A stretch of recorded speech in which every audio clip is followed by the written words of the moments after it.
Good evening to you, Aktofel, and thank you for joining us here. Good evening. How are you doing? I'm very well, thank you. So let's start off with talking about the current state of visual arts sector in Namibia. How would you describe that?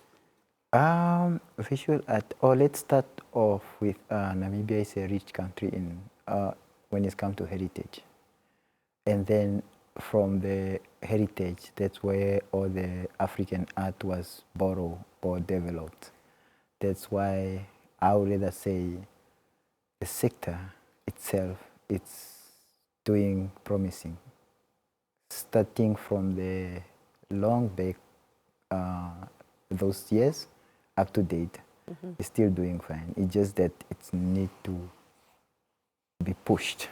Yeah. More momentum, eh? Yes. Now, talk to us about how is the visual arts sector helping artists today, especially creating a full-time career?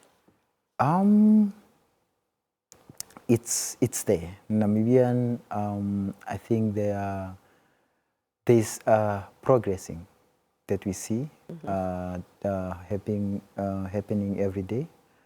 It's progressing in the industry. We are very proud, and we are happy that the government is also meeting the industry half-hand. So what we are doing now is that we just have to push ourselves and also holding hands to be push further. Now, many young Namibians are creatively gifted, but then they hesitant to pursue art professionally. I'm sure even as a parent, you know, we've been pushed to do other sort of industries. You must be a lawyer, you must be an engineer. Talk to us about the common misconceptions about visual arts as a career. The starting point. The starting point, because every child in the, let's start with education first. Every child starts as an artist.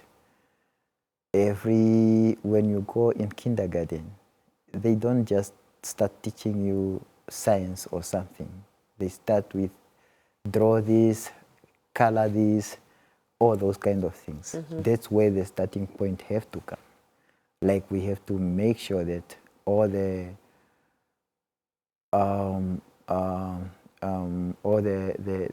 point is from there, and then we come to the starting with ourselves. Starting with ourselves, the clothes that we are wearing, the chair that we are sitting on, everything, the paper and everything, it's made out of art. So I think the career as an art was supposed to be the first career in the whole country before the lawyer, the whatever, because even the lawyer need artistic mind to come and defend the case, because you have to think artistic. Yeah. Now, from your experience, you're an artist, but you're also a curator. What are the main challenges that are facing visual artists in Namibia, especially when it comes to income, exposure, and sustainability? And I mean, we've spoken about it before. At least we've seen that government is now sort of supporting the creative industry. Yeah. There is support that is coming, but talk to us about the challenges. Okay, the challenge is maybe just, I'll repeat the same things. Maybe I'll just say the challenge is supportive financially, because of the, it's a financially. We need raw materials, but for us to get all those raw materials, we need finance. And then we also need the market strategies. The market strategies come with the themes and the development of the themes, how then we sell ourselves out there. And we also need institutional support. Once we get all those things, then I think we are good to go. Let's look at expanding. You've got local artists that want to break in to the local market, but also break in international markets. What are some of the challenges going into local and also international markets? It's a self-discipline. Self-discipline start. Okay, let's say if you want to make to outbreak in the international market, you have to discipline yourself. You have to study, research, and find all the necessary need that you need to give out there. So research, I'm referring to now the how then you're going to give a potential or a potential product outside or internationally. So by doing that, you have to find yourself. You have to find yourself, and you have to now study then how then these people are going to accept your artwork. Because you have to now, it's not about the skills. The skill is needed. A lot of people are skillful, but they are lacking the skill development is there, but they are lacking what we call theme, to develop your theme, to make a progress or aggressive research so that you can motivate your product. Because what we're talking about is that as we say, Namibia is rich in heritage. So then everyone, it doesn't mean that everyone have to do just what do you call it, heritage or traditional kind of things. You have to think about how then I'm going to approach. There's things happening in the contemporary issues now. Those are the things that you have to tackle, and you make it your own personal voice. So I'm talking about, even though you are doing something, you must not, I don't expect, or one, or the view must not either have this thing of like, oh, I want to look at Aktofel's signature so that I can identify it's really him. So you have to sell yourself that anyone who come in the room, in any exhibition, then you can immediately see that, oh, this is Aktofel's artwork, without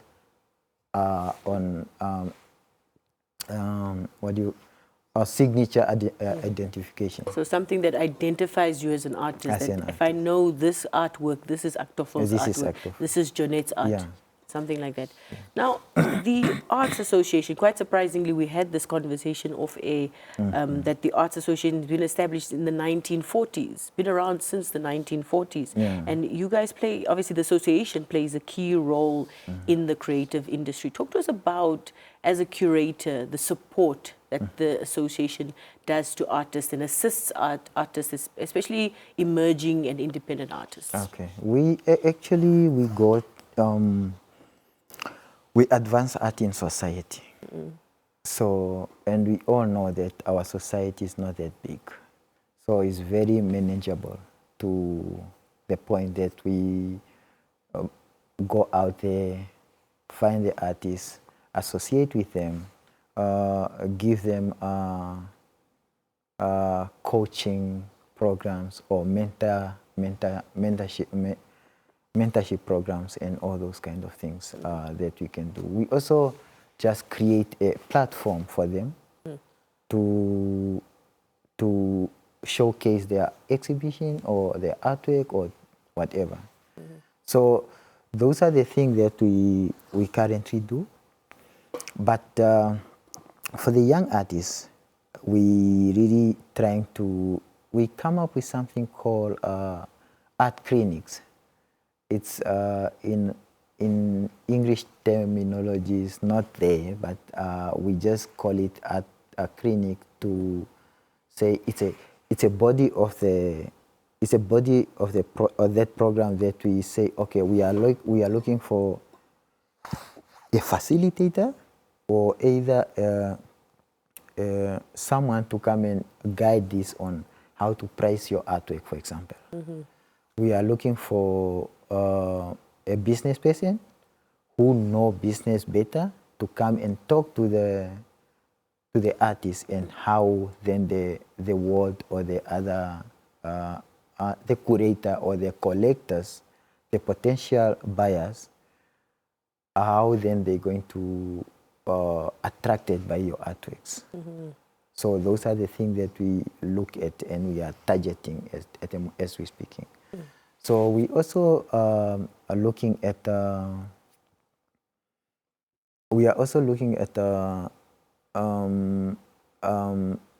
something called art residence, where we send artwork or artists, and we are also receiving artists from the outside, either to come and produce their artwork within our places, in our gallery, and then after that, then they showcase their product and all those things.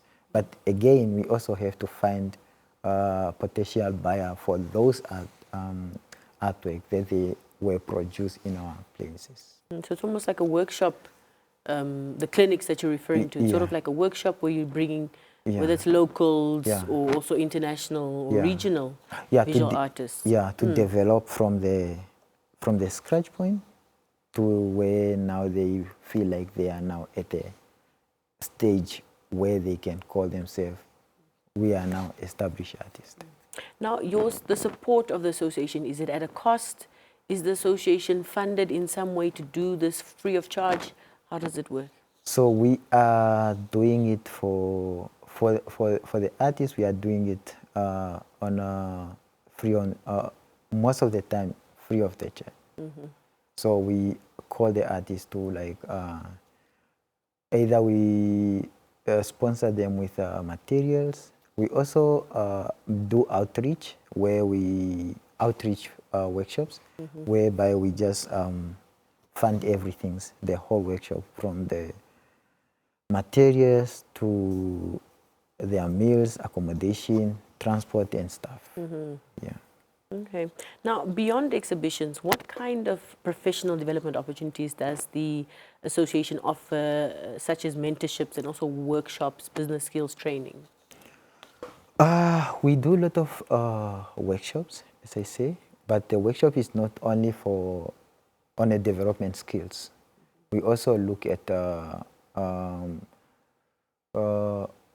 workshop that we currently do, or we currently busy with. It's a workshop that we name meet and greet, whereby we call in professional people to come and give a workshop on a certain subject, like how then you're going to sell your artwork, what step you're going to take so that you can make it easier for your artwork to be sold.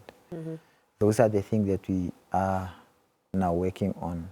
So not only on the development, we also work on workshop. We also did a workshop with certain artists that we look at quality assurance, whereby we have to make sure that whenever you're going to produce your artwork, make sure that the product or the material that you're going to use is very quality, so that it can be a doable artwork. It can be last for 100 years. So those are the things that it's a we add value on the artwork before we even start producing. Okay. Now, Aktofel, our time is running out, but perhaps just a final message to young Namibian artists who are passionate about visual arts, but they're just unsure whether it's a viable career, whether it's even worth going into it. Should they rather just go and do law? Should they rather just go and do engineering? What's your message out there? Sure. Okay. That's quite challenging, because even myself, when I can say something, but it was also difficult for me from the beginning, because when you talk about let's go do art, it's a challenge, because the parents won't even think about it, won't even find it as a joke. So what I can say is that if you're really talented and not have passion about this career, I think it's not for you. So this career is mostly about the passion. It's not about the talent. You can be how talented you are, but if you don't carry that heart at your that art at your heart, forget it.